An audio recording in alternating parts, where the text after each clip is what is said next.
धाकड़ खबर, बेखौफजुमा बेबाक अंदाज।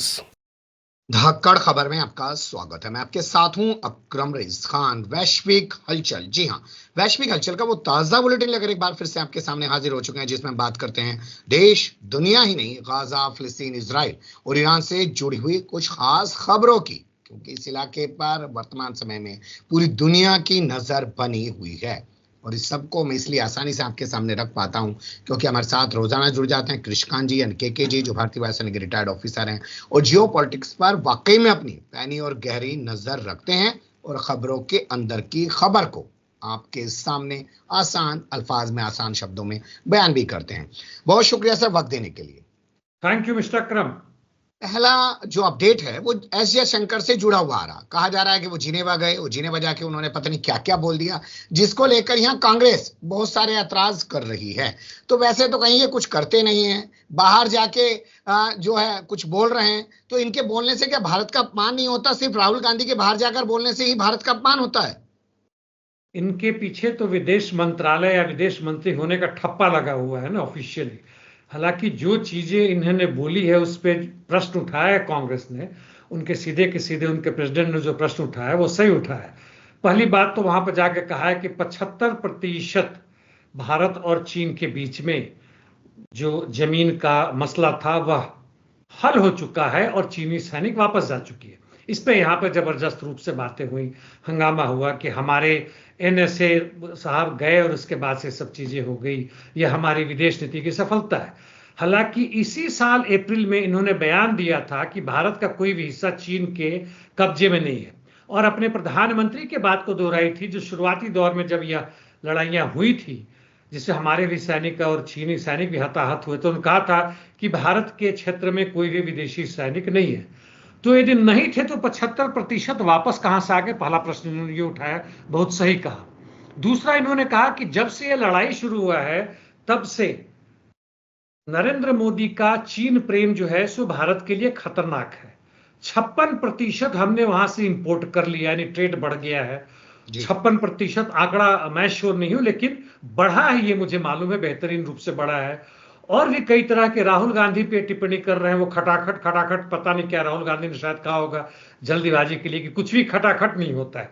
तो अब जिस गति से चल रहे हैं आप, खटाखट गति से ही चल रहे हैं, महंगाई के द्वारा, मोनोपोली प्राइसिंग के द्वारा, बाकी जितने भी हमारे पब्लिक सेक्टर से उनका प्राइवेटाइजेशन करके द्वारा इतना खटाखट आपने किया है कि आम जनता को तो लूट लिया आपने।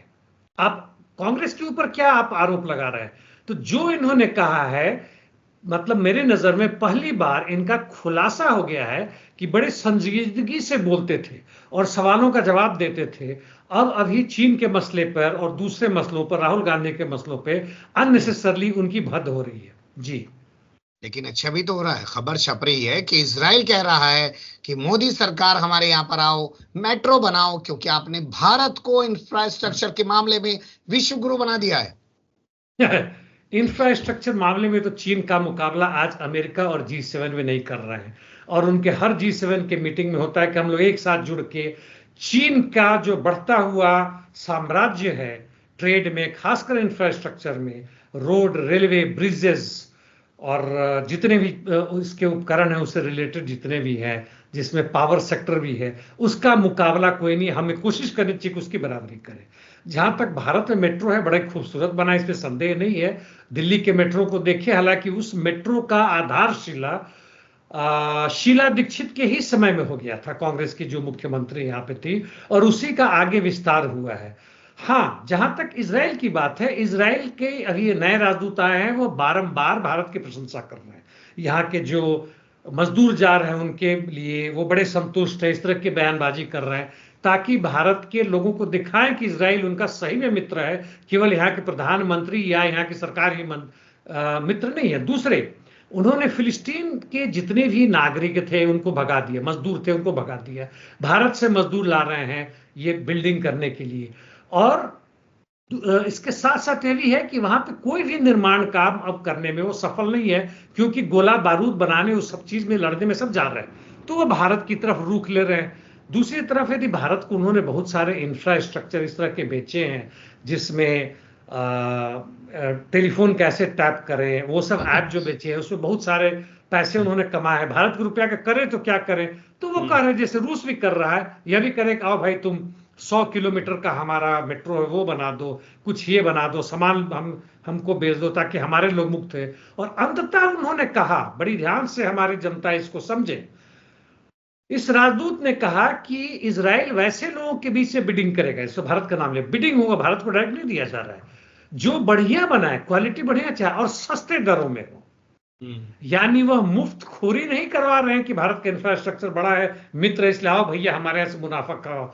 ये वहां का जियोनिस्ट रिजीम कभी भी हजम नहीं करेगा। जी, इसको अगर मैं दूसरे तरीके में समझो, एक आम आदमी की तरह, ये खबरें छपवा कर ये बताने की, दिखाने की कोशिश नहीं की जा रही है इजराइल से कि भारत से और मजदूर मिल जाएं। बिल्कुल, उसकी तो है ही, अभी तो कुछ हजार ही गए, उनको 15-20 हजार चाहिए। और अब अफ्रीका से भी शायद वो रिक्रूट कर रहे हैं, जो वहां के लोग भाग के आए हैं 50-60 हजार, उनको भी रिक्रूट कर रहे हैं। और ये लोग जो जा रहे हैं वो अर्ध सैनिक का भी काम करेंगे मजबूरी में, चूंकि गए हुए हैं वहां पे, 2.25 लाख रुपया महीना मिल रहा है। और जो बाहर से आए हैं, अब नॉर्मल यहूदी अब नहीं आ रहे हैं, बल्कि इजराइल छोड़ के भाग गए हैं कई सारे, बहुत सारे अभी भी और भाग रहे हैं। तो अफ्रीका वगैरह के लोग वहां के मजबूरी में आ रहे हैं नौकरी ढूंढते हुए।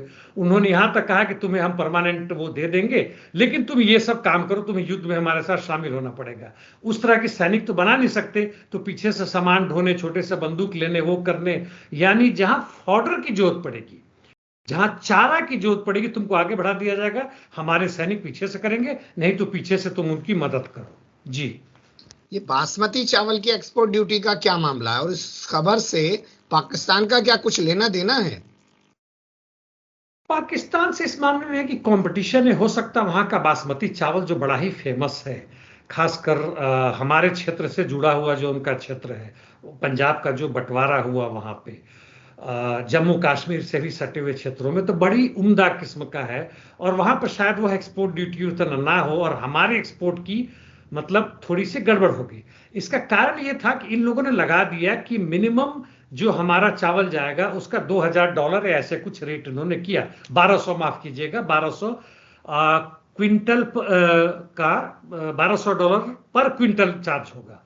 इसका कारण यह था कि यहाँ के बहुत सारे एक्सपोर्टर बासमती चावल के नाम पर कुछ और चावल भी पहले बेचते थे सस्ते दरों में, 200-400 $400 में बेच देते थे। और इसलिए जो मेन एक्सपोर्टर थे, जो बड़े बड़े एक्सपोर्टर थे, जो भाजपा के समर्थक थे और जो भाजपा को चंदा में पैसे देते थे, उनकी भद होने लगी। तो उन्होंने कहा भैया कुछ करो, तो बंद कर दिया। तो उनका जब बंद हो गया, हंगामा हो गया, पूरा नहीं जान लगा, उन्होंने उसे घटा के 1200 से घटा के तकरीबन 700-800 ऐसे कुछ कर दिया, $950 कर दिया। यही हालत प्याज के साथ भी हुई। एक तो ये चीज बनता है, मतलब कंपटीशन पाकिस्तान के साथ हो, दूसरे हमारे अपने नियर हो, तीसरे चुनाव का भी असर है, जिसमें महाराष्ट्र का आने वाला है। महाराष्ट्र प्याज बहुत पैदा होता है और उसको उन्होंने 550 क्विंटल कर दिया कि कम से कम $550 का होगा तभी तुम बेचोगे। अब इन्होंने सब हटा के वहां के किसानों को खुश करने की कोशिश की है। तो यह सब मिला जुला है और यह ऊपर नीचे होते रहता है कि किसकी पकड़ सरकार पे और किसकी तरफ से सरकार को ज्यादा पैसे मिलती है। जी, इन कुल मिला के चुनावी स्टंट है, सीधे तौर पे कहा जाए, और ये हमेशा चुनाव देख के फैसले लेते हैं। चुनाव आता है तो सिलेंडर पे पैसे घटा देते हैं, वरना भूल जाते हैं कि रक्षाबंधन कभी आता भी है कि नहीं आता है, बहनों को तोहफा देना है कि नहीं देना। अगली खबर का रुख करते हैं जो आ रही है बहनों से जुड़ी हुई, लेकिन ये बहनें हैं अफगानिस्तान की। सड़कों पर क्यों निकल आई हैं यहाँ पर महिलाएं सर? हमने अफगानिस्तान, ईरान और यहाँ तक कि भारत के महिलाओं में भी जो मणिपुर में हो रहा है, इसके बारे में काफी चर्चाएं की है। इसके पहले मैं अफगानिस्तान पर आऊं, एक लाइन यह बताऊंगा कि औरतों की मुक्ति तब तक नहीं होगी जबकि मेहनतकश जनता का ना होगा, क्योंकि औरत वर्ग नहीं है, बल्कि यह बायोलॉजिकल डिफरेंस है जो कि एक नेचर के द्वारा, इवोल्यूशन के दौरान यह पैदा हुआ है और आगे बढ़ने के लिए इनका साथ होना जरूरी है। जो भी हमारे समाज में, जो भी पृथ्वी पर है, 50% हिस्सा इनका बनता है। जहां तक अफगानिस्तान की बात है, उन्होंने मिनिस्ट्री बना रखी है इसके ऊपर कि ताकि वहां की तथाकथित रूप से सभ्यता को बरकरार रखा जाए। और इस सभ्यता में 100 पेज का इन्होंने कानून बनाया जो कि पूर्णतः भी लागू नहीं हुआ है। और उसमें यहां तक कर दिया है कि यहां पर सोशल मीडिया में एक 34 वर्ष की भी लड़की हो या महिला जो भी कहे, वो भी लोग गाना गा के अपने साथियों के साथ मिलकर कर रही है कि हम स्वतंत्र होंगे, हमारे आवाज को दबाया नहीं जा सकता है। अब सोशल मीडिया पे भी बैन किया जा सकता है। कानून इस तरह का है कि आप 6 क्लास से अधिक नहीं पढ़ सकती हैं, बंद कर दिया है ना। अकेले में आप बाहर नहीं जा सकती हैं, जब तक इमरजेंसी ना हो बाहर नहीं जा सकती हैं। इमरजेंसी कौन डिफाइन करेगा? तो इनके जो सैनिक घूम रहे हैं उसको नजर आता है तो कुछ कर देगा। आप जो है सो चेहरा नहीं दिखा सकती हैं। अब इसके साथ साथ हद ये हो गया कि अब गाना नहीं गा सकती है, यानी गाना को चेहरा से लगा दिया कि गाना जो है सो पुरुषों को अट्रैक्ट करता है। अरे भैया, पुरुष स्त्री का संबंध ना हो तो फिर क्या होगा? आपने उसको बकरी बना दिया, वो में भी ना कर सके। यहां तक कर दिया कि आवाज है, गाना ही नहीं आवाज भी है। यदि आप घर में बोलती हैं तो इतने धीमे बोले कि बाहर जाते हुए राही ना सुने, नहीं तो आपको दंडित किया जाएगा। मतलब यह पता नहीं जो भी धर्म में लिखा हो, जैसे भी लिखा हो, लेकिन उस वक्त के धर्म में, आज के धर्म में विज्ञान के हिसाब से बदलाव होना चाहिए था, वह हर धर्मों में शून्य है जी। तो इसी वजह से महिला वहां सड़क पे हैं। खैर, अगली खबर आ रही है अफ्रीका से। ये है माली, बुर्किना फासो और नाइजर पासपोर्ट के मामले में कह रहे हैं कि हम एक साथ हैं। ये बड़ा बढ़िया चीज है। साहेल रीजन, यानी जहां पे बड़ा सा मतलब ये क्षेत्र बनता है उस अफ्रीका का, कि जहां पर तकरीबन तीनों देशों में एक मिलिट्री कू से, यानी वहां के जो चुने हुए लोग थे, जो अमेरिकी चमचे थे, उनको हटा के इन्होंने अपनी सत्ता बनाई। और उसी तरह का काम कर रहा है जैसे पहले बुर्किना फासो के राष्ट्रपति या प्रधानमंत्री होते थे जिनको CIA ने गोली मरवा दी, थॉमस संकारा। वह तकरीबन उसी तरह के उनको लिया जाता है जैसे चे गुवेरा क्यूबा के हों या अर्जेंटीना के हो जो क्यूबा में चले गए थे, और हमारे यहाँ के भगत सिंह यानी युवा नेता के रूप में माने जाते हैं। और अभी भी जो बुर्किना फासो के ये लोग काफी यंग है। इन तीनों ने मिलकर एक तो ज्वाइंट मिलिट्री भी अपना कायम किया है ताकि वहां टेररिज्म जो CIA की मदद से किया जा रहा है और फ्रांस के जो बच्चे कुचे गुर्गे हैं उनको दबाया जा सके।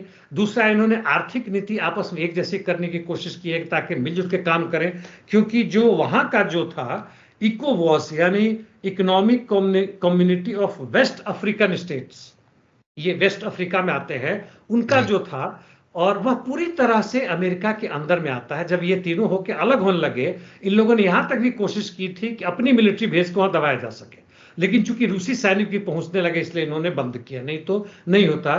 तो उससे तो बाहर कर दिया है।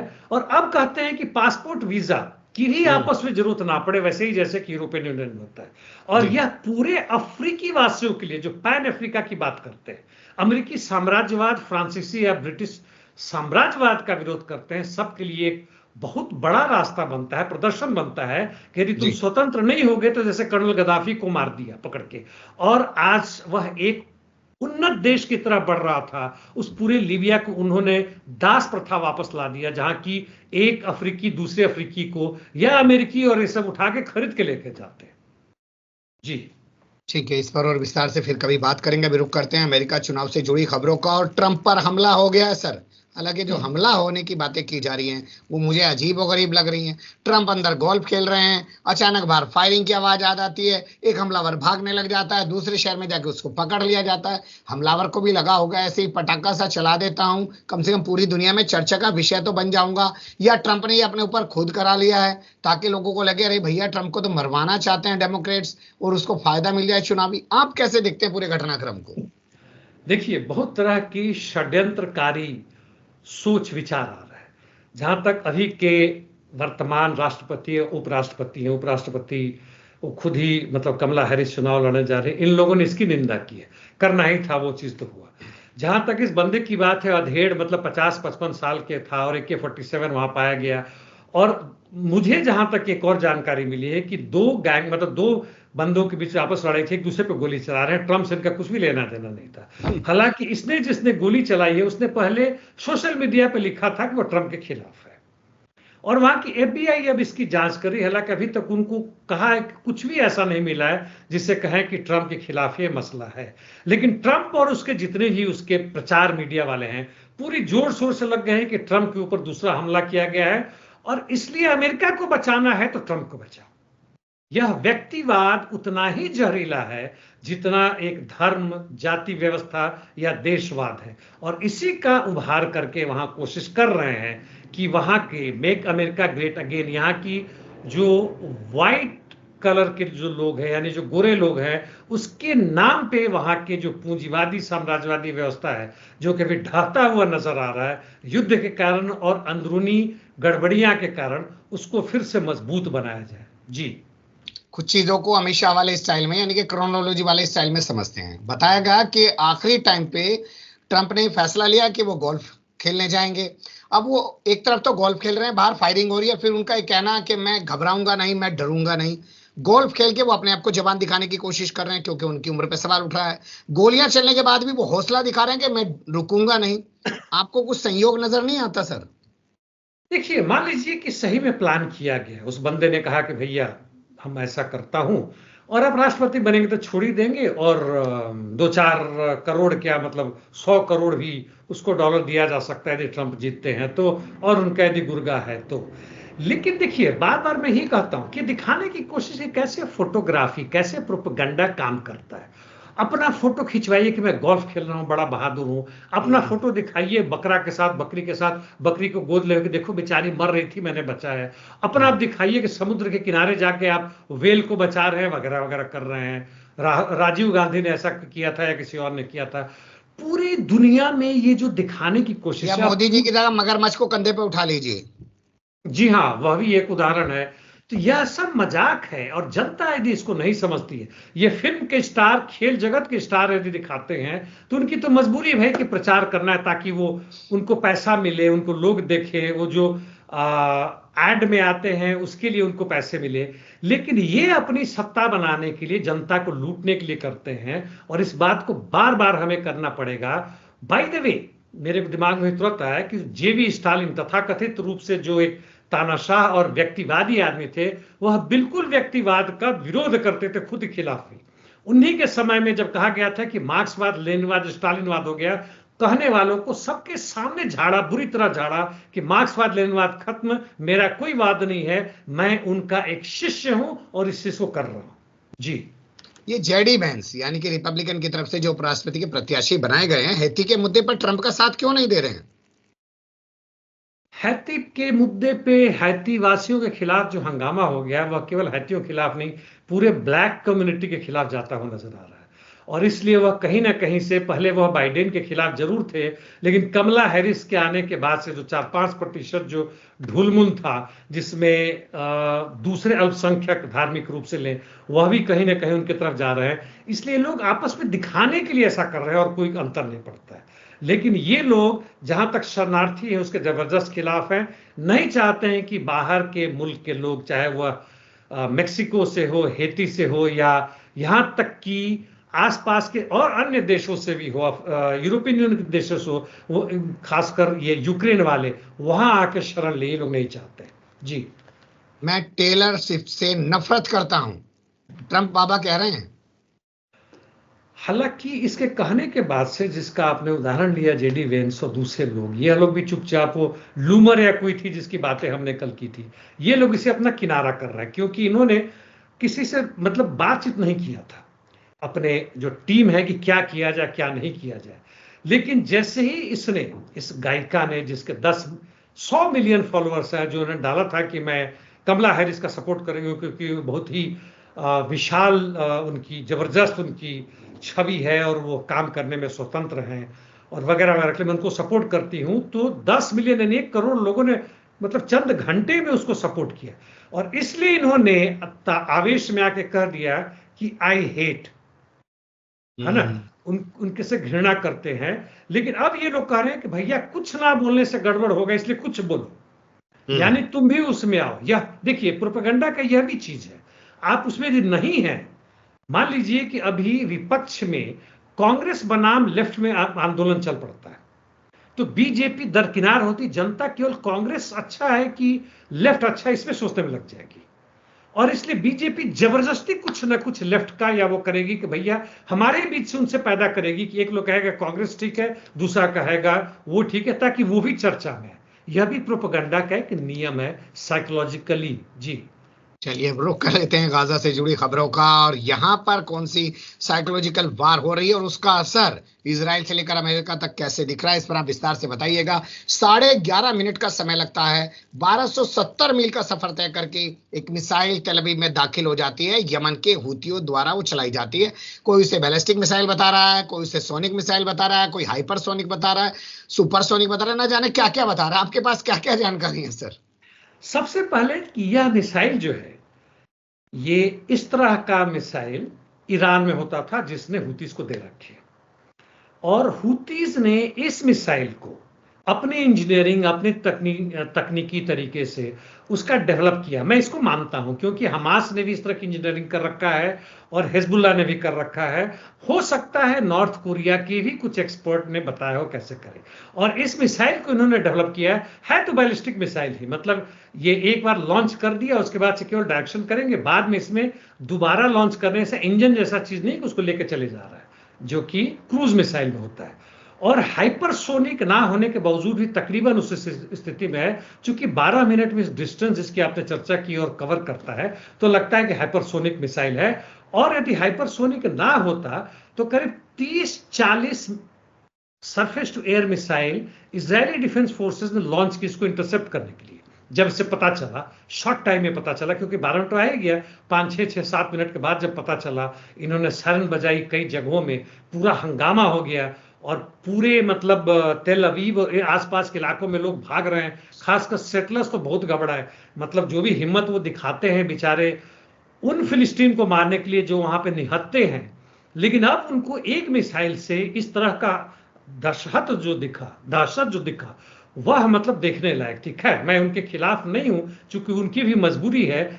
और उसके बाद से अंततः इन्होंने मिसाइल को इंटरसेप्ट तब किया जबकि तकरीबन ये पहुंचने वाला था एक खास जगह पे, या तो एयरपोर्ट इनका एम था या एक पोर्ट है समुद्र किनारे, उस पर था। और उसके बावजूद भी चूंकि इसके टुकड़े जो हुए कई जगह पहुंचे, 6-7 जगहों में आग लग गई, करीब 10-11 लोग घायल हुए हैं और इससे काफी दहशत हुई है। और इसके बाद से हुतीज के प्रवक्ता ने कहा है, मेजर जनरल रायन के है, यह तो शुरुआत है दोस्त, हमने उसकी बदला ली है, जो कि पिछली बार तुमने हमारे यहाँ अल हुदैदा पोर्ट पे जो मारा था और जिसमें हमारे 8-10 लोग मारे गए थे, 80-90 लोग घायल हुए थे, हम इसको छोड़ेंगे नहीं। जबकि नेतन्याहू ने कहा है कि आप भूल गए कि हम भी नहीं छोड़ते, हम भी मारेंगे।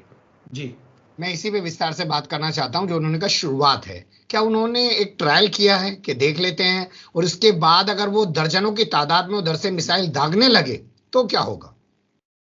यदि दर्जनों की मिसाइल में दागते हैं, जो कि मुझे लगता है वो करेंगे, क्योंकि यह इकलौता ब्रह्मास्त्र नहीं है कि अर्जुन ने एक बार छोड़ दिया और खत्म हो गया, जो हमारे माइथोलॉजी में कहा जाता है। वह बहुत सारे बनाए होंगे, कम से कम ना भी तो 20-30 तो बनाए होंगे। लेकिन यदि ये लोग छोड़ते हैं, मारते हैं, तो वैसा ना करें जैसे कल करीब 40-50 के आसपास रॉकेट भी दागी थी हिजबुल्लाह ने जी। और कई जगह उन्होंने हिट भी किया, ऐसा नहीं कि नहीं है। सबको इजरायली डिफेंस फोर्सेज ने सबको इंटरसेप्ट कर लिया, यानी बीच में रोक के उसको मार दिया, ऐसा नहीं हुआ। तो ये लोग यदि एक साथ मिलकर काम करते हैं, यानी हिजबुल्लाह भी है, ईरान भी कुछ हद तक आता है, और जो बाकी रेसिस्टेंस फोर्सेज है इराक या सीरिया में, और ये सब मिलकर काम करते हैं, तो उसका इफेक्ट अलग होगा। बाय द वे, यहाँ पे मेरे को याद आया, हमास ने ये खबर जो है सो अमेरिकी चैनल के द्वारा कहा गया है। हमास ने रफाह में, यानी दक्षिणी गाजा स्ट्रिप में, पट्टी में, दक्षिणी पट्टी में, वहां पे उन्होंने सीरीज ऑफ अटैक किया है। और उसके साथ टिप्पणी ये है कि वहां से इजरायली फोर्सेस भागे हैं, कितने हताहत हुए, घायल हुए, अभी तक खुलासा नहीं हुआ है। और उन्होंने कहा है कि हमें लगता है कि हमास खत्म हो गया, लेकिन वो बार बार ऐसे आक्रमण करता है जैसे लगता है कि उसके पास है। सीरीज ऑफ अटैक का मतलब कि एक आर्मी की तरह लगातार उसको कब्जा नहीं कर रहा, अटैक कर दिया, फिर हटा, फिर दूसरी जगह से, फिर तीसरी जगह से पास में, यानी 6-7 लगातार उन्होंने वेव्स में आक्रमण किए हैं। और इजरायली फोर्सेज जो कर रहे हैं कि हमारा काम आसान होगा, वापस आ रहे हैं, जी नहीं, वो भागे हैं वहां से। और ये सब मिल के करें, जो आपने प्रश्न पूछा, तो उसका असर बहुत बेहतर होगा। जी, तो मिलके तो दिख ही रहा है ना सर, हमास ने राफा में किया, हिजबुल्लाह ने उत्तरी इजराइल पे किया, यमन ने सीधे तेल अवीव पे भेज दिया, तो मिलके तो हो गया एक जैसा।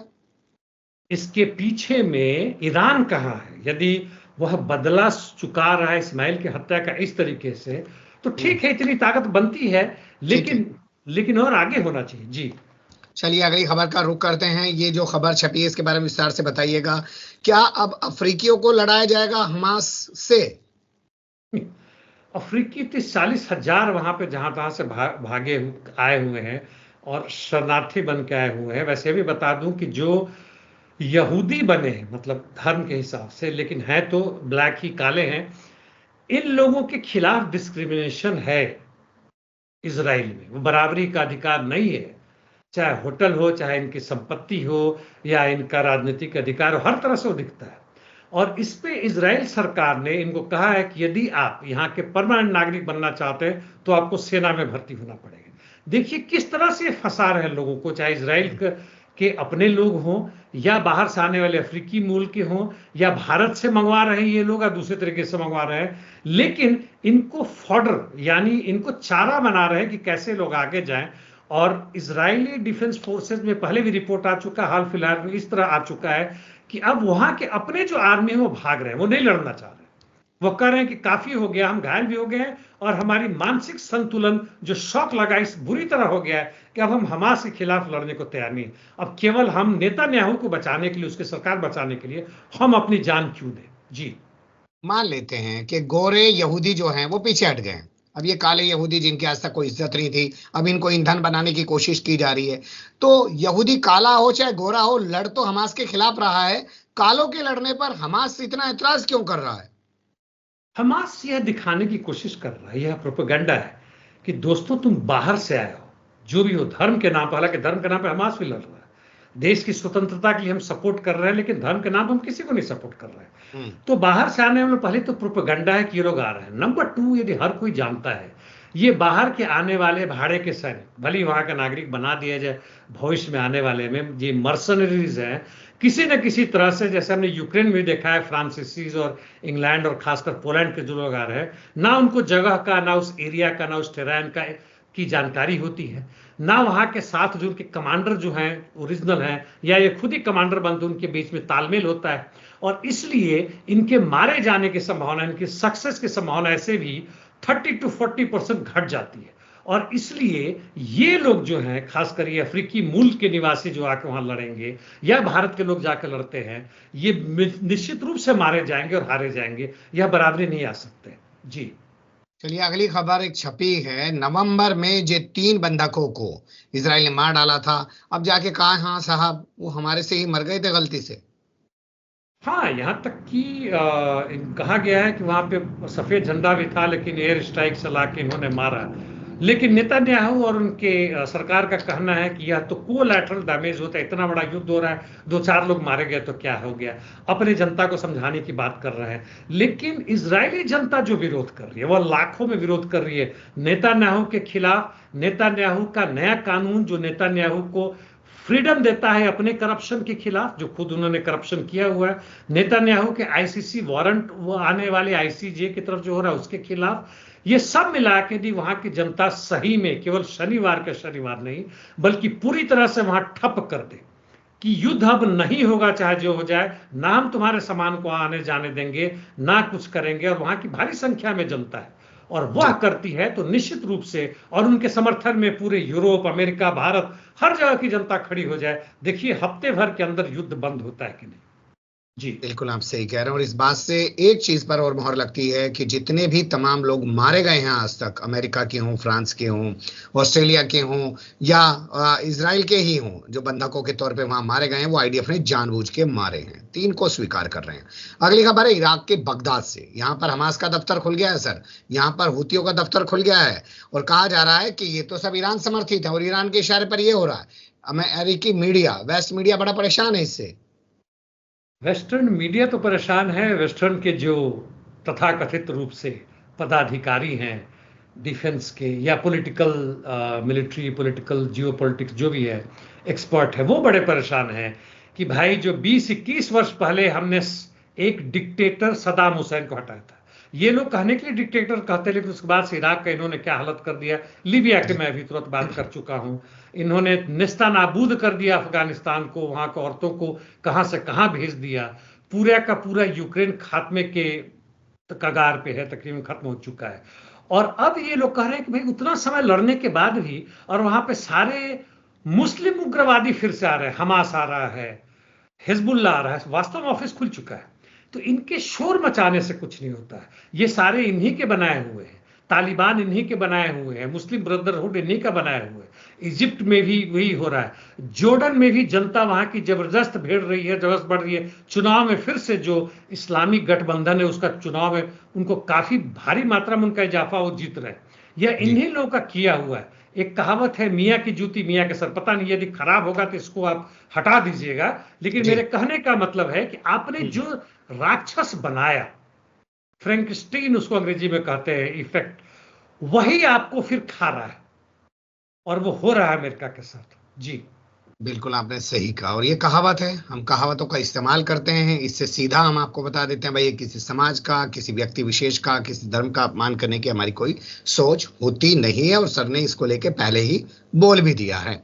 बहुत शुक्रिया, आपने बहुत बारीकी से तमाम चीज़ों पर रोशनी डाली है, और मैं हटाऊंगा नहीं उस चीज़ को।